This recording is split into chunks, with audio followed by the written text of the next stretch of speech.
தேவன் சொன்ன சில காரியம், நான் சொல்கிறதை என் ஜனங்கள் செய்வாங்கன்னு சொன்னால் அவங்க கேட்குறதே நான் என்ன பண்ணுவேன், இன்றைக்கு நான் செய்து தான் கடந்து செல்வேன் அப்படின்னு சொல்லி தேவன் சொன்னார். அப்போது அதுக்கு ஒரு காரியத்தை எனக்கு கற்றுக் கொடுத்தார் என்று சொல்லலாம். அதைத்தான் நான் உங்ககிட்ட சொல்ல போகிறேன். இன்றைக்கு தேவன் சொன்ன சில வார்த்தையை இல்லை எனக்கு கற்றுக் கொடுத்ததை உங்களுக்கு நான் தெரியப்படுத்தும்படியாக கடந்து வந்திருக்கிறேன். மத்தேயு 7 அதிகாரத்தில் 7வது வசனத்தை நம்ம ஒருவர் வாசிப்போம். கேளுங்கள் கொடுக்கப்படும், தேடுங்கள் அப்பொழுது கண்டடைவீர்கள், தட்டுங்கள் அப்பொழுது உங்களுக்கு திறக்கப்படும். ஏனென்றால் கேட்கிற எவனும் பெற்றுக்கொள்கிறான், தேடுகிறவன் கண்டடைகிறான், தட்டுகிறவனுக்கு திறக்கப்படும். தட்டுகிறவனுக்கு தான் திறக்கப்படும்.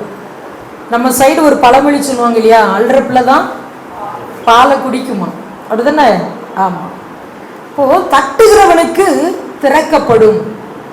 கேளுங்கள் அப்பொழுது உங்களுக்கு கொடுக்கப்படும், தேடுங்கள் கண்டடைவீர்கள், தட்டுங்கள் அப்பொழுது திறக்கப்படும். இந்த 3ஐயும் நம்ம கிறிஸ்தவர்கள் என்ன பண்றது இல்லை, செய்யறது இல்லை. இந்த 3ஐயும் செய்ய சொல்லி வேதம் நமக்கு கற்றுக் கொடுக்குது.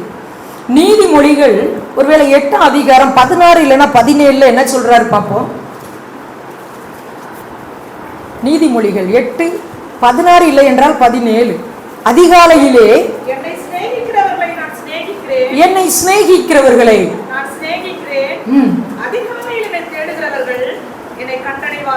அதுதானே எங்களுக்கு பிடிக்காது. இந்த அதிகாலையில தேடுறது தானே எங்களுக்கு பிடிக்காது, மிச்சம் எல்லாம் எங்களுக்கு பிடிக்கும். ஏன்னா நாங்கள் கேட்டுருவோம், ஆண்டவரே எங்களுக்கு இதை செய்யுங்க அதை செய்யுங்க நாங்கள் கேட்போம், அப்படிதானே? உங்கள் நாமத்தினால நாங்கள் கேட்போம். ஒருவேளை நாங்கள் என்ன பண்ணிடலாம், தேடிடலாம், தட்டிடலாம். இந்த அதிகாலையில் தேடுறதானப்பா எங்களுக்கு முடியல அப்படின்னு நம்ம சொல்கிறோம். ஒவ்வொன்றுக்கும் ஒவ்வொரு காரியத்தை தேவன் வச்சிருக்கார். தேடுறவன் என்ன பண்ணுவானா, கண்டடைவானோ. அதிகாலை எழும்பி ஜபத்தில் உட்கார்க்கும் போது நான் பெரும்பாலும் இந்த வசனத்தை சொல்லுவேன், நீங்கள் தானப்பா எழுதி வச்சிருக்கீங்க, அதிகாலையில் என்னை தேடுகிறவன் என்னை கண்டடைவான்னு சொல்லி. ஒரு நாள் அவர் பொய் சொல்ல மாட்டார். அவர் பிரதமரும் இல்லை, முதல்வரும் இல்லை. கட்சியில் வரும்போது இதை உங்களுக்கு செய்வேன்னு சொல்லிட்டு, ஒருவேளை கட்சி தலைவர் கிடையாது நம்ம தேவன். பொய் சொல்ல அவர் மனுஷனும் அல்ல, மனம் மாற அவர் யாரும் இல்லையா, மனு புத்திரனும் அல்ல. நான் ஊழியத்துக்கு வர்றதுக்கு முன்னால என்னுடைய தொழில் பீடி சுத்துறதா இருந்துச்சு. அப்போ தேவன் என்னோடு பேசினார், உன் பீடி சுத்துற தொழிலை விடு, அது அருவருப்பா இருக்கு, அநேக ஆத்மாவை அது கொல்லுகிறதா இருக்கு அப்படி சொல்லும்போது நான் மாம்சத்துல தேவன்கிட்ட ஒரு வார்த்தை கேட்டேன். இந்த மோசை போல இவ்வளோ ஜனங்கள் இருக்காங்களே, இவங்களுக்கு எங்க இருந்து எதை கொடுத்து இவங்களை திருப்தி ஆக்குவீர், இது எம்மாத்திரம் எப்படி முடியும் அப்படின்னு மோசை கேட்பார். அப்ப என் கை குறுகி இருக்கிறதோ அப்படின்னு கர்த்தர் சொல்றார். அப்ப நான் கேட்கிறேன், நான் இவ்வளவு நாள் பீடி சுத்துறேன், ஒருவேளை இந்த நாட்கள்ல விடும்போது வீட்டில் அது பிரச்சனை ஆகும். என்னுடைய வருமானம் நிற்கும் போது அது வீட்டில் என்ன ஆகும், அப்பா அம்மா தேவனை அறியாத ஒரு குடும்பத்தில் அவங்க பிறந்தவங்க, தேவனை அறியாதவங்க, அந்த குடும்பத்தில் நான் தேவனை ஏற்றுக்கொண்டேன். அப்போ நான் போயிட்டு இது தேவனுக்கு அருவருப்பான காரியமா, இதை நான் செய்யக்கூடாதா அப்படின்னு சொல்லும்போது என்ன நினைப்பாங்க, அவங்களுக்கு புரியாது இல்லையா.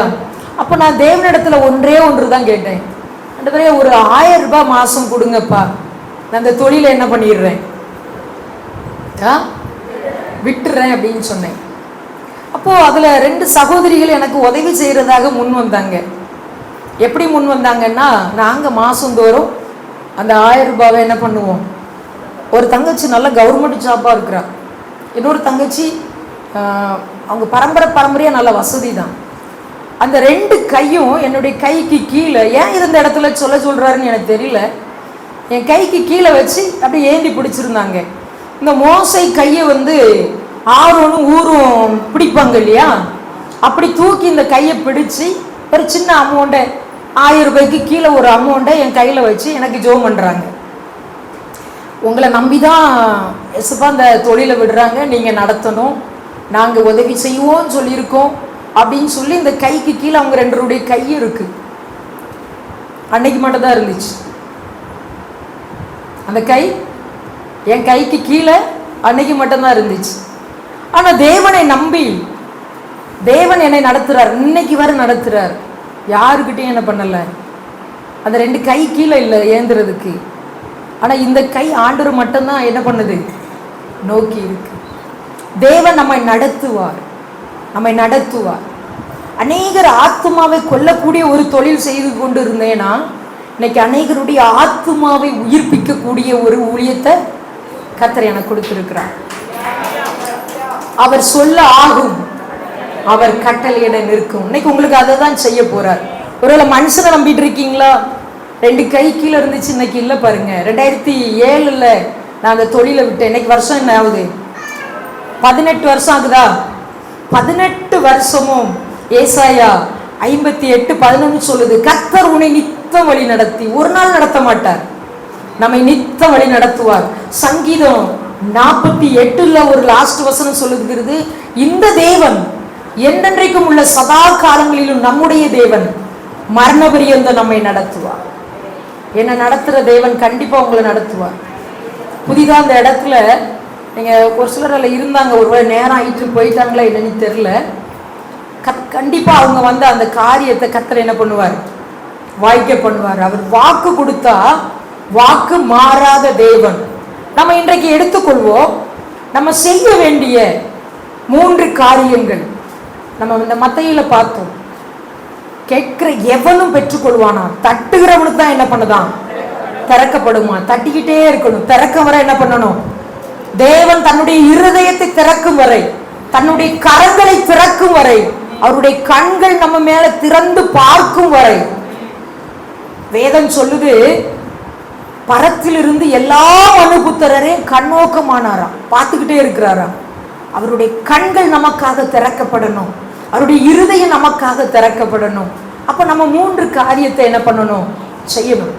அதற்காக நம்ம எடுத்துக்கொள்வோம், மார்க்கு 5ஆம் அதிகாரத்துல 27 இருந்து ஒரு சில வசனம். மார்க்கு கேள்விப்பட்டு நான் அவருடைய வஸ்திரங்களை ஆகிலும் தொட்டால் சொஸ்தமாவேன் என்று சொல்லி ஜனக்கூட்டத்திற்குள்ளே அவருக்கு பின்னாக வந்து அவருடைய வஸ்திரத்தை தொட்டாள்.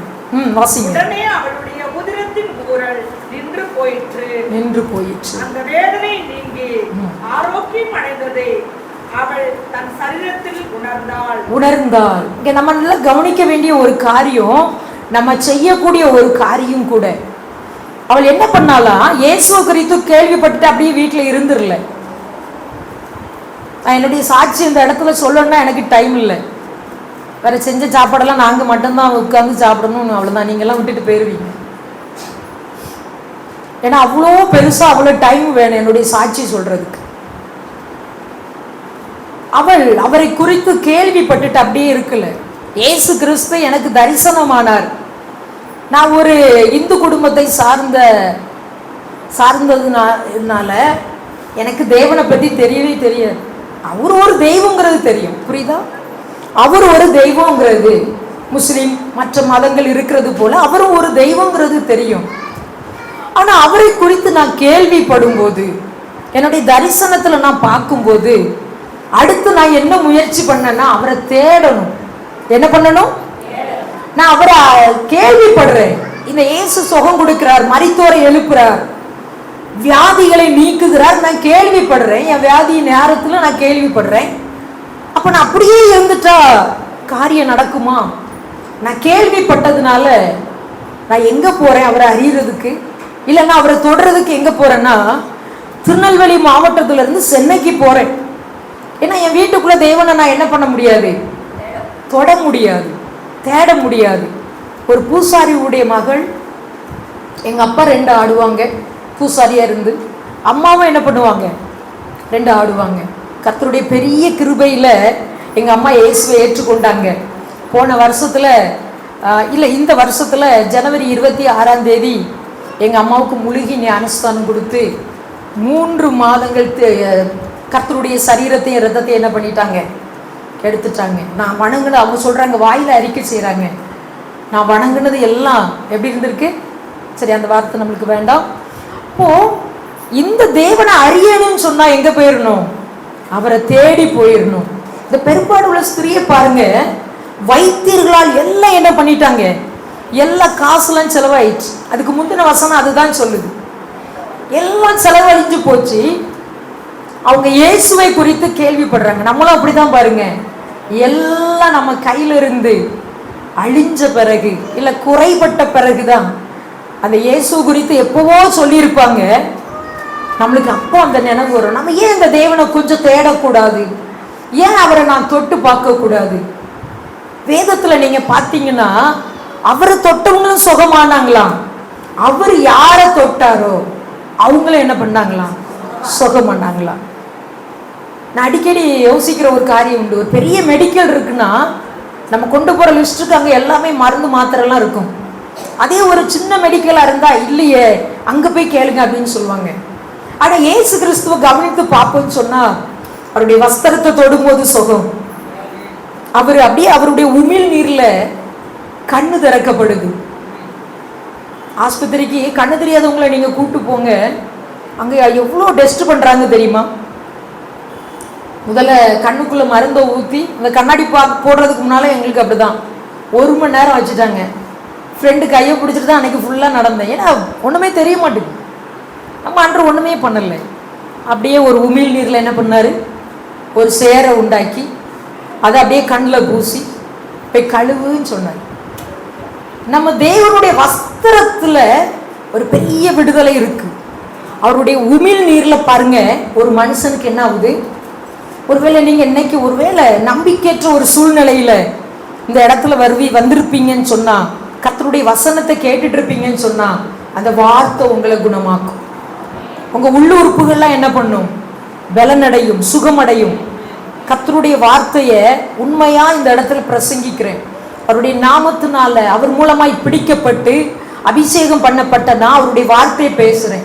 நீங்க வந்த பிரகாரம் போக மாட்டீங்க. தேவன் என்னிடத்துல சொன்னதை தான் நான் உங்ககிட்ட சொல்றேன். என் பிள்ளைங்களை வந்த பிரகாரம் நான் என்ன பண்ண மாட்டேன்? அனுப்பவே மாட்டேன். நான் என் தேவனுக்கு 6 மாசம் தான் அவருக்கு நான் சொன்னேன். 6 மாசம் தான் நான் உங்களை வணங்குவேன். அதுக்கு பிறகு என் பிதாக்கள் பூர்வ எல்லை குறிக்கி நான் என்ன பண்ணிடுவேன்? போயிடுவேன். இதை தான் சொன்னேன். ஆனா இன்னைக்கு வருஷம் 25 ஆகுது. என்னை நாட்டினார். கர்த்தருடைய ஆலயத்தில் நாட்டப்பட்டவர்கள் தேவனுடைய பிரகாரங்களில் செலுத்திருப்பார்கள். நான் சொன்னது 6 மாசம். மனுஷனுக்கு தான் கேரண்டி கொடுக்கணும், கர்த்தருக்கு கொடுக்க வேண்டிய அவசியம் என்ன இருக்கு? நான் 6 மாசம் உங்களை தேடுவேன். என்னுடைய சூழ்நிலைகள் மாறும்போது நீங்க மெய்யான தேவனை நான் உங்களை விடவே மாட்டேன். நான் 1000 முறை விட்டுருக்கேன், ஒரு முறை கூட என்ன அவர் என்ன பண்ணல, விடல. என் சூழ்நிலை, என் காரியத்தை நிமித்தமாய் 1000 முறை நான் தேவனை விட்டது உண்டு. ஆனா அவருடைய வசனம், அவருடைய வார்த்தையின்படி நான் உன்னை விட்டு விலகுவதில்லை, உன்னை என்றும் கைவிடுவதில்லை. என்னை இன்னைக்கு வர தேவன் விடலை. அவருடைய சரீரத்துல நம்ம எந்த பகுதியை தொட்டாலும் நமக்கு சுகம்தான். ஆனா தொடுறதுக்கு தான் நமக்கு என்ன இல்லை, நேரமும் இல்லை, விருப்பமும் இல்லை, தொடமாட்டுக்கும் இல்லையா தேவனை. ஏசாயா 6 அதிகாரம் நினைக்கிறேன், அவருடைய வஸ்திரத்தின் தொங்கலினால் தேவ ஆலயம் எப்படி நிறைஞ்சான்? அவருடைய மகிமையால், வஸ்திரத்தின் தொங்கலின் மகிமையால் தேவாலயம் நிறைந்து இருக்க கண்டேன் அப்படின்னு சொல்லப்பட்டிருக்கு. அந்த வசனம் இருக்கா இல்லையா? முத வசனம். உசியா ராஜா மரணமடைந்த வருஷத்தில் ஆண்டவர் உயரமுமான சிங்காசனத்தின் மேல் வீற்றிருக்க கண்டேன். அவருடைய வஸ்திரத்தின் தொங்கலால் தேவாலயம் நிறைந்திருந்தது. பாருங்க, அவருடைய வஸ்திரத்தின் தொங்கலினால் தேவாலயம் நிறைந்திருந்ததா. சவுல் தாவீதுக்கு விரோதமாய் இருக்கும் போது சவுல் எத்தனை முறையே தாவீது கையில விழும்படியான சந்தர்ப்பத்தை கர்த்தர் ஏற்படுத்தி கொடுத்தாலும் தாவீது என்ன தெரியுமா பண்ணாரு? அவருடைய வஸ்திரத்தின் தொங்கலை வெட்டி கொண்டாராம். அப்ப எதை குறிக்கிறது? அது ஒரு ராஜ மகிமையை குறிக்கிறது. அந்த ஒரு மகிமையை தான் அந்த பெண் என்ன பண்ணாங்க? கேள்விப்பட்டுட்டு அந்த இடத்துல நின்றுல. நம்ம என்ன தெரியுமா பண்றோம்? இந்த வேதத்துல ஒரு மனுஷன் இருக்கிறான், 38 வருஷமா வியாதியா இருந்தானா. இவன் என்ன தெரியுமா பண்ணியிருப்பான்? கேள்வி பட்டுட்டு சோர்ந்து போய் படுத்திருப்பான். அவன் அந்த இடத்துல இயேசு கிறிஸ்து கேட்கும் போதே சொல்றான், என்ன அங்க கொண்டு போய் குளத்துல கொண்டு போய் விடுறதுக்கு யாரும் இல்லை, எல்லாரும் முந்திக்கிடுறாங்க. மரியாள் முந்திக்கிட்டாங்களாம். நறுமல தைலம் பூசுறதுக்கு யார் முந்திக்கிட்டாங்களாம்? நம்ம முந்திக்கிடணும். தேவனை தொடறதுக்கு நம்ம முந்திக்கிடணும். அவருடைய நன்மைகளை பெற்றுக்கொள்றதுக்கு நம்ம என்ன பண்ணணும்? முந்திக்கிடணும். என்கிட்ட இதைத்தான் இன்றைக்கு தேவன் பேசினார். இன்னைக்கு என்னை தொடறதுக்கு என் பிள்ளைங்களுக்கு நேரம் இல்லை, மிச்சம் எல்லாருக்கும் நேரம் இருக்கு. நேற்றைக்கு நான் என் ஃப்ரெண்டு வரும்போது ஒரு வாலிப பொண்ணை நாங்கள் கவனித்து பார்த்தோம். அந்த பொண்ணுகிட்ட பேசினேன், நீ எந்த ஊருக்குமா போயிட்டு இருக்க? தாராவின்னு சொன்னான். சரி, நீங்கள் எங்கே அப்படின்னு சொல்லிட்டு, நாங்கள் திருப்பத்தூர் மாவட்டம் அப்படின்னு சொன்னோம். அந்த பொண்ணு அந்த ட்ரெயினில் ஏறும்போது பாருங்க, அவ்வளோ பிரைட்டாக, நல்லா கலராக ஒல்லியாக தான் இருக்கு, அவ்வளோ பிரைட்டாக ரொம்ப நல்லா இருந்தா. மணி போக போக போக அப்படியே நோஞ்ச மாதிரி ஆயிட்டான். என்ன நடந்திருக்கும்னு நினைக்கிறீங்க? என்ன நடந்துச்சு அப்படி ஆகுறதுக்கு? அது ஏசி கோச்சில் அப்படி ஆகுறதுக்கு என்ன நடந்துச்சு? செல்ஃபோன் தான். நம்ம ஆளுதான் பக்கத்துலேயே ப்ளக் வச்சுருக்கேனே, இதில் சொருகிட்டு சார்ஜர் குறைஞ்சாலும் என்ன பண்ணலாம், சுவிட்சை போட்டுட்டு உட்காந்துருக்கலாம். பேசுகிறா பார்க்குறா, பேசுகிறா பார்க்குறா, எனர்ஜி அப்படியே போகுது. என்ன பண்ணுது அப்படியே.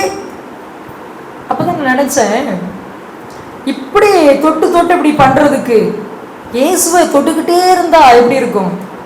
ஒரு பக்தன் அழகா பாடுறாரு, தொட்டு சுகமாக்குமையா இயேசுவே இயேசுவே, நான் தொட்டாதான் அவர் என்னை தொடுவார், நான் அவரை தொட விரும்பினாதான் அவர் என்னை தொடுவார்.